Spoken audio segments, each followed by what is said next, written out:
Hi, I'm Jen McIntyre, and I want to talk about scheduling in a way that follows the natural rhythms of our days.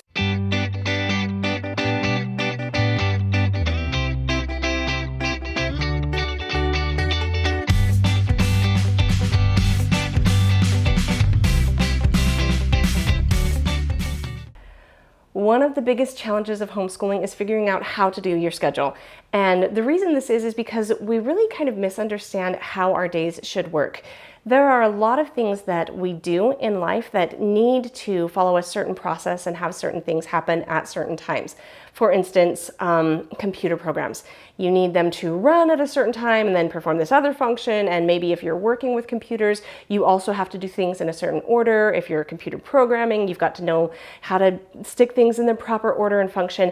And so a lot of the way that we look at things in the world today is seeing it in that this must happen, and then this must happen, and then this must happen, and it's not only in that order, but a specific time, and you need to spend this much time on that subject. And this is a big carryover from public school too. You know, certain classes start at a certain time and they end 50 minutes later, and you have 10 minutes to switch up before you go to the next thing. And so we have kind of socially hardwired into our heads the idea that our schedule needs to be very firm in how we approach things. And then you can kind of go to the other end of it and say, I don't want to have any schedule at all. We'll just run around. I'm sure everything will happen naturally without any effort. And between these two extremes, there's got to be something that works really well, right? And there is. And I want to talk about this tool, and it's called time chunking, or I've also heard it called time blocking. And there are 4 steps to creating a time chunk clock. But let me just tell you really quickly what it is. As a family, we do not work like a machine, you know, like that computer where everything needs to happen just in the right order. We work more like an ER doctor, where what we do is really, really important, like urgent. Quite often what we do is urgent. Sometimes it is actually a physical emergency. A lot of times it's an emotional emergency. Learning emergencies happen quite often because you're doing school. And so you have to be able to respond to these emergencies. That means you have to have some time set aside and say, I'm on shift from this time to this time, and I'm going to respond to the things that are coming in, and I'll also accomplish, you know, these many paperworks or whatever I need to do as this ER doctor. I'm going to do these things. So as a homeschooling mom, time chunking is basically that same idea, that we say, I have this set time and I'm going to accomplish a couple tasks in there, and I'm just going to kind of be available to roll with the punches, and whoever comes through the door bleeding and screaming, I'm going to know how to handle that at that time. And this is just kind of part of motherhood. It is more of a thing when you homeschool because you're also trying to just get more done in that same amount of time.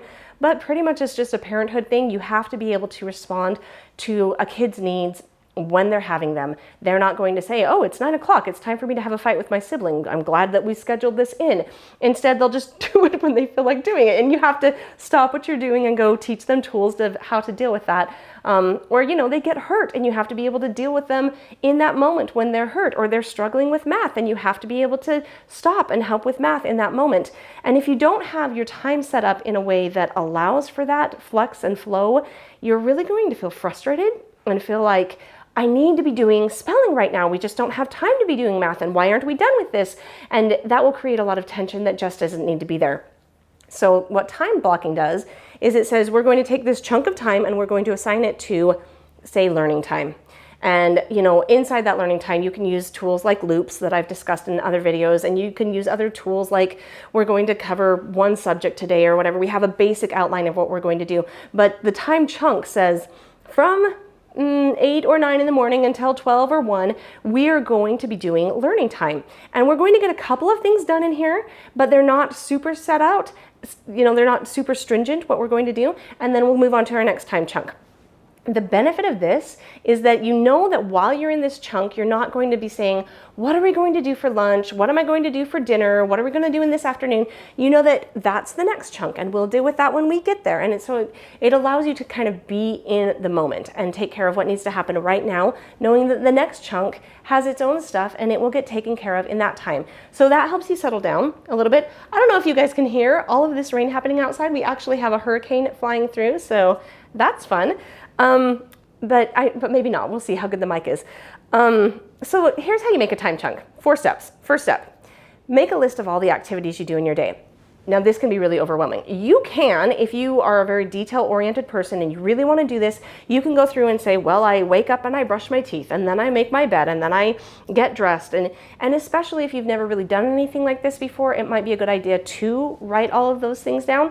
But if you kind of do them in the same order every day and that's sort of automatic already, you can just say, I get ready in the morning. So your list doesn't have to be super detailed. You just have to write down, these are the basic things that I'm accomplishing first thing in the morning, and then I move on and we have breakfast, and then and you can break that down and say, I make breakfast, then we eat breakfast, then we clean it up. Maybe those are 3 separate things for you, or maybe you can just say, there's breakfast. So however detailed you want to get, but make sure that you have a good idea of everything that's happening in your day. This is the hardest step. It's going to take the longest time. It's going to be just the hardest part. But once you get through this and you've written down everything that you do in a day, you're going to look through it and see a pattern.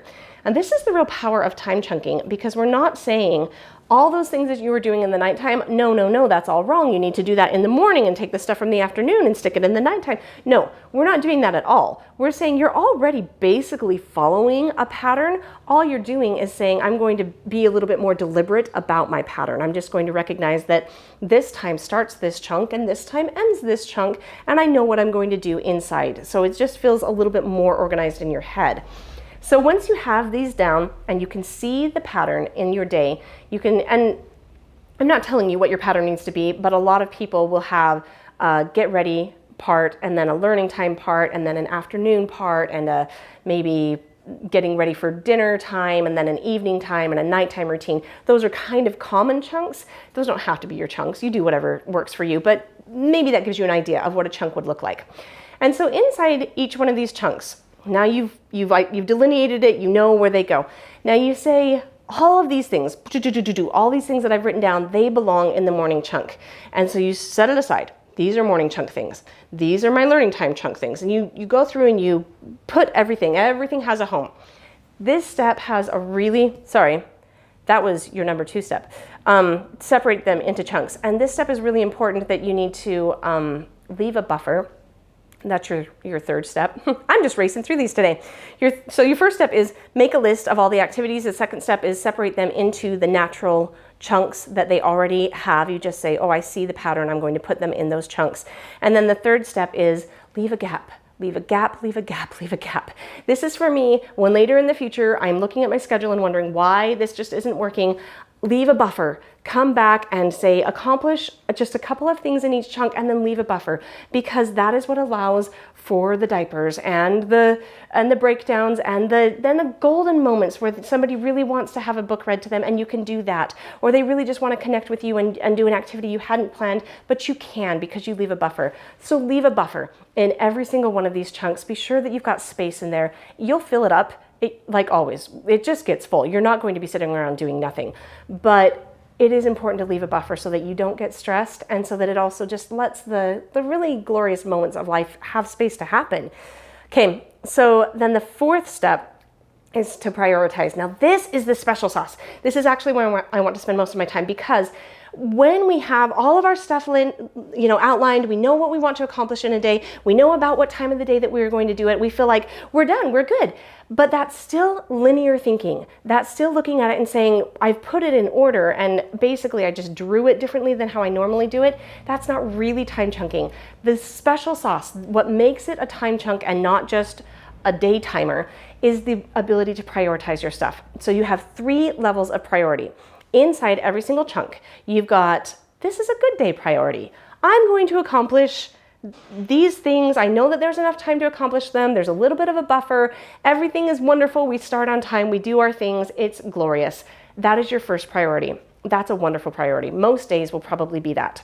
The second level of priority is when your day gets a little bumpy. It's not a total meltdown, but just inside this one particular section, this one particular chunk, things went wrong. Maybe, breakfast just didn't get started on time, or it took, you burnt everything and it took a long time to scrape the pans clean, or whatever, and suddenly you're getting off just inside that one chunk.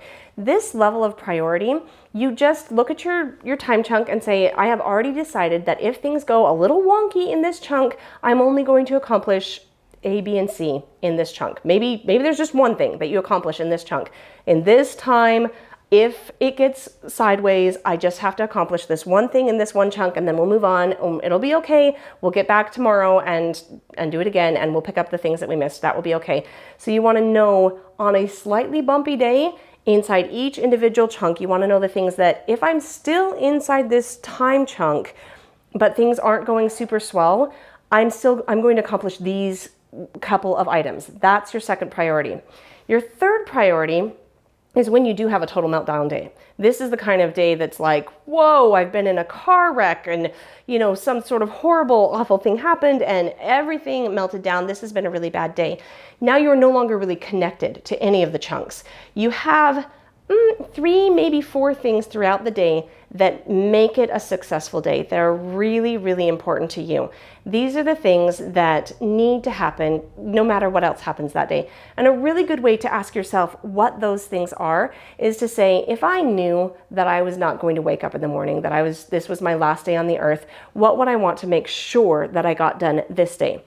Those are the items, and it needs to be a short list. It cannot be long, because we're talking about the end of the day. You've literally accomplished nothing on your list. It has just been one of those days. You want to be able to pick out just the absolute most important things and get those done so that I hit the things that are of greatest value to me.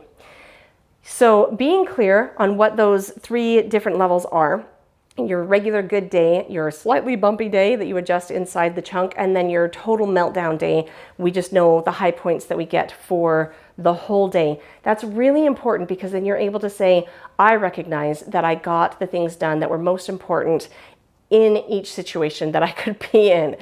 Time chunking can be really powerful because it gives you the freedom to move with a little bit more fluidity inside each area, still knowing that you're going to get everything important done. And also it plans for those days that everything falls apart. So I hope this helped, and it's just another way of viewing time that is a lot more helpful when it comes to dealing with people instead of machines. That's the way we roll. Thank you. Oh, one more thing. We are catching up on subscriptions. So if you like these videos, subscribe. I'm in a competition with my husband. First one to 1,000 subscribers wins, and I am catching up with him. So keep them coming, keep subscribing, send your friends. We're going to win this one. Thanks so much. See you on the next one.